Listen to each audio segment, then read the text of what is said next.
Hello, everyone. I'm Rebecca, your narrator. Today, I'd like to share my story.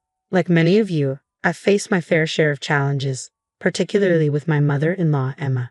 She's the type who loves to take charge and frequently oversteps the boundaries that my husband, Anthony, and I have set. Despite our multiple warnings, we struggle to enforce these boundaries, allowing Emma to exert a considerable influence over our lives for quite some time. It's not that she was outright rude or openly disliked me, but she had her subtle ways of showing her discontent.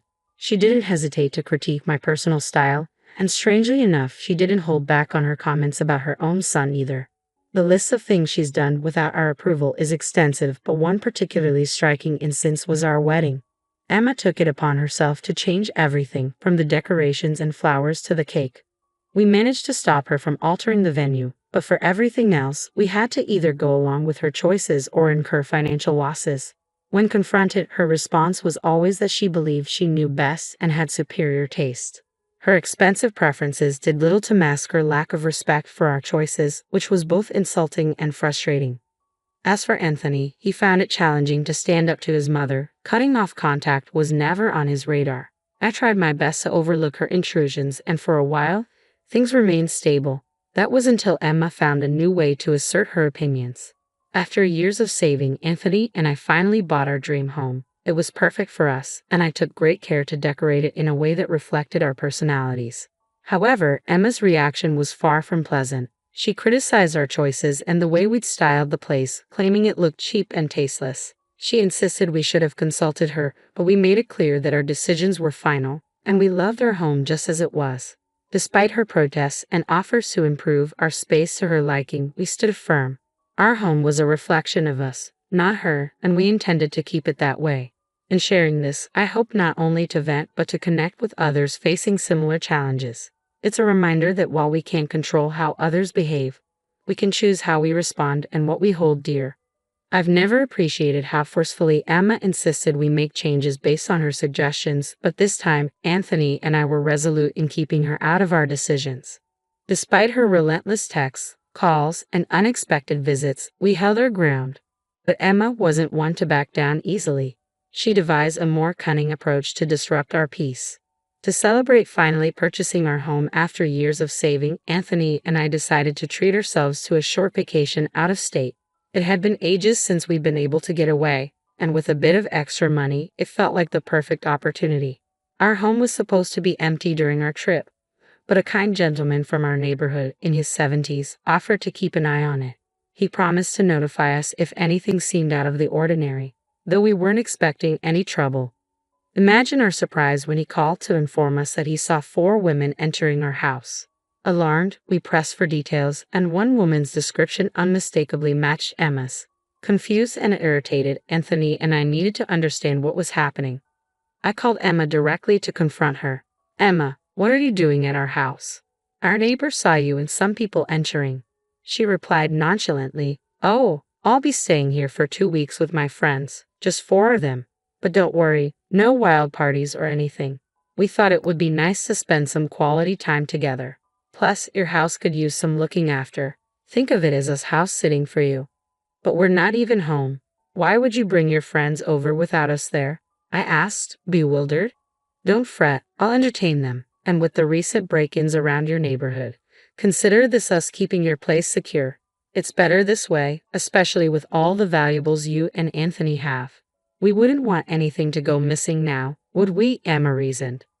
While her justification had some merit, her approach was entirely uninvited and invasive. It was yet another instance of her crossing boundaries, disguised as concern for our new home. Her tone during our conversation left me feeling uneasy and suspicious. The casual way she mentioned house sitting felt too convenient, almost as if she had orchestrated this visit well in advance. The fact that she arrived with friends unannounced, knowing we weren't home, raised several red flags for me. It appeared she had used her key to enter our house, and I shuddered to think what could have happened if our neighbor hadn't noticed and informed us right away. I was grateful for his vigilance, but couldn't shake the feeling that my gratitude might be premature, as something unsettling loomed in my thoughts. I shared my concerns with Anthony, expressing how uncomfortable it made me that Emma was bringing strangers into our home. It just didn't sit right, and I struggled to understand her motives. Anthony seemed to take it in stride, believing it was fortunate that someone was looking after our home, which might deter burglaries. But my worries extended beyond the threat of theft. Emma's history of overstepping boundaries was well documented in our experiences with her, and this felt like another glaring example. He tried to reassure me, suggesting we address the issue with Emma once we returned home. He acknowledged that his reluctance to confront his mother had to change, especially given her recent actions. I understood his difficulty, knowing that Emma had raised him alone, but something had to give. I still felt anxious, not entirely reassured by Anthony's resolve. The following day, our neighbor's call only heightened my unease. He asked if we were still on vacation, and I explained Emma and her friends were at our house, supposedly to keep it safe. His next words sent a chill down my spine. He reported hearing a lot of noise coming from our home, not the usual sounds of someone living there, but more akin to renovation work. This unexpected news left Anthony and me speechless, grappling with the implications of Emma's actions in our absence. The situation was becoming increasingly alarming, challenging our initial perceptions and forcing us to confront the unsettling reality awaiting us upon our return. The revelation from our neighbor made everything fall into place. Emma, my mother-in-law, had often expressed her disdain for my decorating skills, deeming them tasteless while insisting she knew better. Her sudden silence regarding our decor after learning about our short getaway now felt ominously significant. Anthony speculated about the nature of the noises, wondering if there might have been a misunderstanding.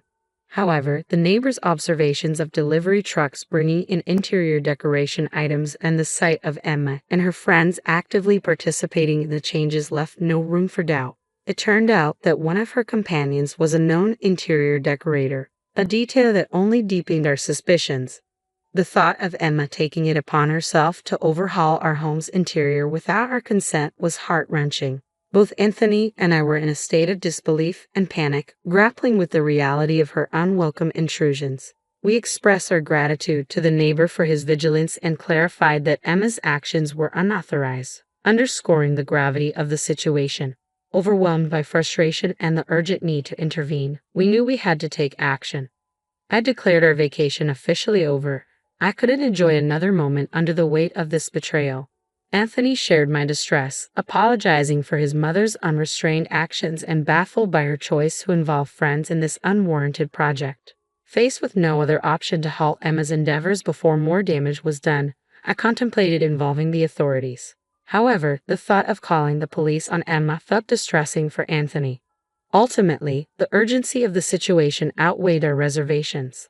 With Anthony's reluctant consent, I contacted the police to request a welfare check, citing the ongoing disturbances reported by our neighbor. Although this decisive action felt drastic, it seemed to be the only viable way to protect our home from further unauthorized alterations. When I called the police, I refrained from disclosing my suspicions but mentioned that my mother-in-law and her friends were staying at our house. Given the recent spike in burglaries, the police took my concerns seriously and conducted a welfare check. The feedback from the officers was nothing short of shocking. They reported that our home was in chaos, with ongoing demolition causing dust and damage everywhere. My carefully selected decorations were either mishandled or missing, a clear testament to their disregard for our belongings. Upon returning home, the reality was as bad as the police had described, if not worse.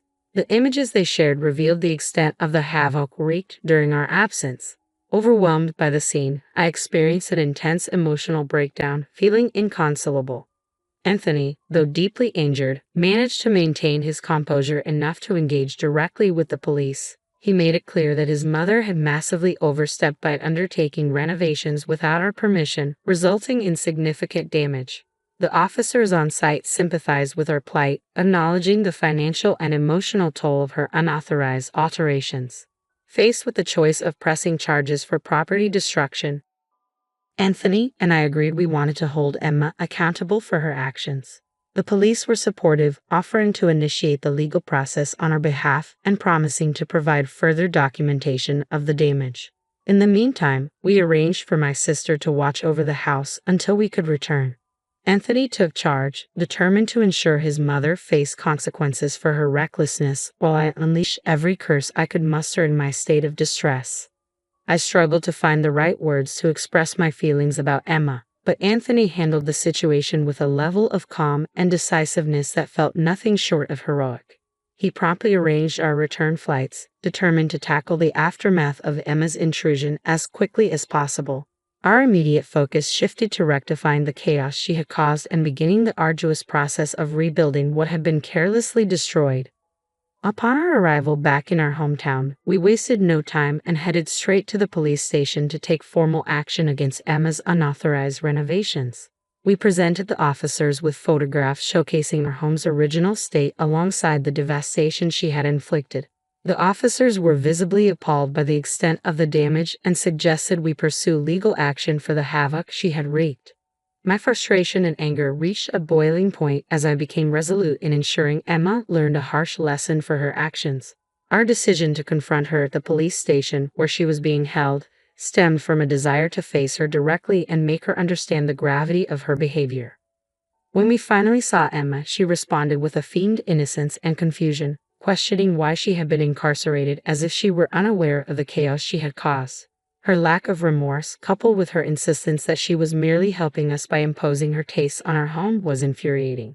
Anthony, equally incensed, challenged her delusion head-on, confronting her audacity and utter disregard for our wishes and property. Emma's defense dripped with entitlement as she asserted that her intentions were to enhance our home, completely oblivious to the personal and financial turmoil she had created. She even had the audacity to critique my taste, proposing to fix everything if released, unaware of the severity of her actions. However, our resolve was unyielding. We informed her that she would never be allowed near our home again, and that we were pressing charges for property destruction. It was in that moment that the reality of facing legal consequences seemed to dawn on Emma.